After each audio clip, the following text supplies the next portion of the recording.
Hola a todos, ¿cómo se encuentran? Un cordial saludo. Hoy en FreeArt estamos hablando de lucha contra la corrupción porque Transparencia Internacional ha emitido el informe más reciente de los últimos 12 meses, año 2020, sobre la lucha contra la corrupción y específicamente el desempeño de las naciones del mundo en este tema de lucha contra la corrupción, pero también el desempeño de las naciones en todo el tema de transparencia en la gestión pública. Se trata específicamente del informe que se denomina Índice de Percepción sobre la Corrupción 2020. Y para hablar acerca de este tema, saludamos a esta hora del día a Andrés Hernández. Él es director de Transparencia Internacional, capítulo Colombia. Doctor Andrés Hernández, muchísimas gracias por estar con nosotros. Bienvenido a FreeArt. E inicialmente, ¿qué podemos decir? ¿Qué se lee? ¿Cuál es la síntesis de este informe barómetro mundial, global, anual sobre la corrupción? Bienvenido. Buenas tardes, muchas gracias por este espacio. Bueno, efectivamente es uno de los indicadores más conocidos a nivel global que busca aportar una perspectiva sobre cómo se está viendo el problema de corrupción en 180 países que son los incluidos en esta medición. Este año, por supuesto, es muy importante indicar que ha habido una afectación en todo el mundo derivada de la pandemia y por lo tanto este es un tema de análisis a partir de los resultados que obtuvimos. En general, el mundo sigue siendo bastante afectado por este problema de corrupción. Dos terceras partes de esos 180 países que medimos están por debajo de los 50 puntos sobre 100 en una escala que va de 0 a 100, siendo 0 un país percibido como completamente corrupto y 100 un país completamente limpio. Pues bien, esos dos tercios de países medidos lastimosamente no logran tener unos desempeños adecuados o los que esperaríamos desde la ciudadanía para enfrentar la problemática.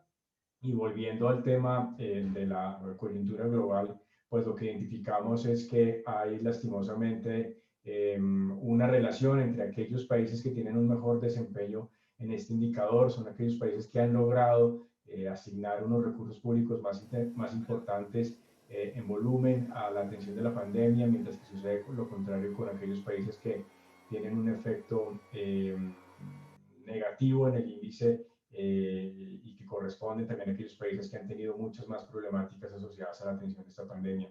En resumen, pues sigue siendo un problema bastante complejo, de una profundidad bastante amplia, que hay que verlo tanto en su dimensión nacional como en su dimensión transnacional. Ajá.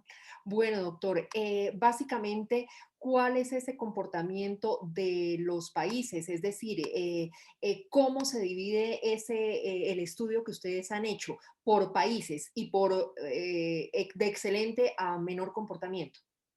Ujú. En general, digamos que hay un grupo de países con desempeños muy bajos que lastimosamente no solamente enfrentan situaciones muy complejas en el marco de la pandemia, sino que ya vienen mostrando problemáticas, eh, por ejemplo, muy graves de autoritarismo, de pérdida de independencia entre poderes públicos, de nulas condiciones para el ejercicio de la participación ciudadana, mientras que aquellos países que están logrando mejores desempeños sucede todo lo contrario, ¿no? Son países donde el respeto por la separación de los poderes, donde el ejercicio, por ejemplo, del periodismo, de la libertad de expresión es mucho más garantizado y donde la expresión de la sociedad civil se puede hacer bajo condiciones más seguras. Digamos que alrededor de eso es que hay más pistas sobre qué es lo que sucede con los países, más allá de que sea una problemática de una u otra región.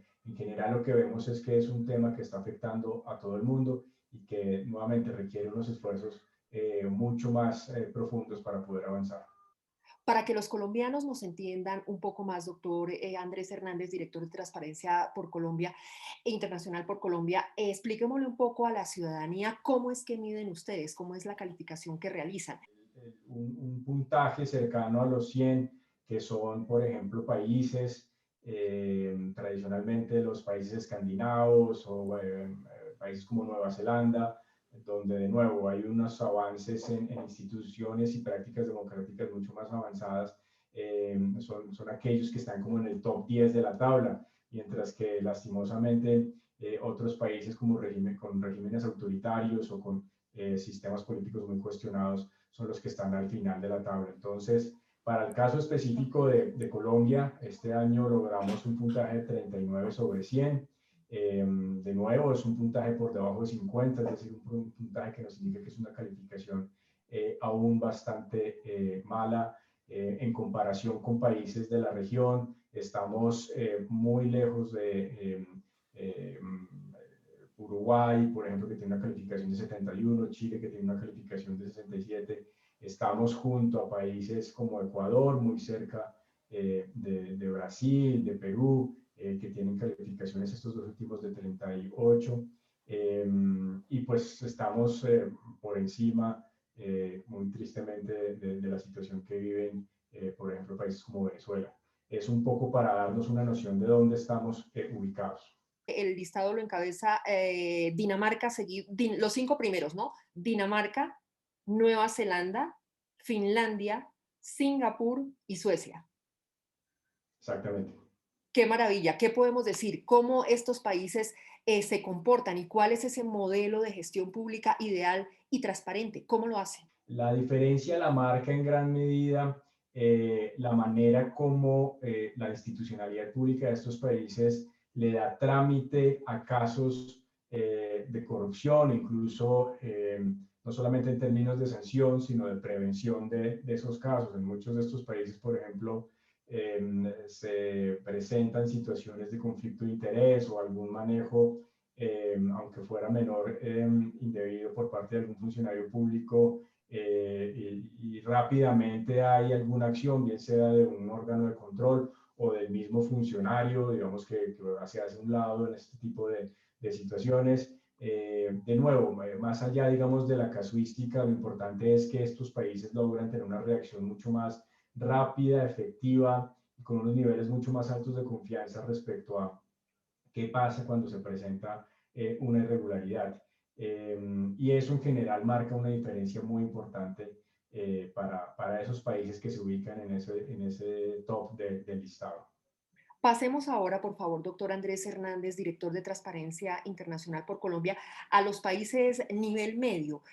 ¿Podrían ser países, qué países mencionaría usted de este listado y digamos cuál es su comportamiento frente a la corrupción y su desempeño en la gestión pública? Pues en este grupo de países, digamos que uno podría considerar aquellos que están logrando una medición por encima de los 50, donde, digamos, no es un desempeño positivo 100%, todavía tienen espacio para mejorar, pero, digamos, aquí uno podría estar identificando en comparación con países donde hay peor desempeño, además de cierto avance institucional, también condiciones, como lo decía antes, para la libertad de expresión, para la participación ciudadana. Hay un punto también que tiene mucha relación con aquellos países que tienen un mejor desempeño y es la manera como se logra mantener un nivel de transparencia importante en los sistemas políticos y en el financiamiento de campañas. No es el único tema, por supuesto. De todas formas, digamos, el punto fuerte de institucionalidad es el clave. En la región, por ejemplo, como lo decía antes, están países como Chile, por ejemplo, que tiene una puntuación de 67, que lastimosamente, de todas formas, de unos años para acá, viene decayendo. El mismo Estados Unidos, que tiene esa misma puntuación, que también ha venido decayendo en los últimos años.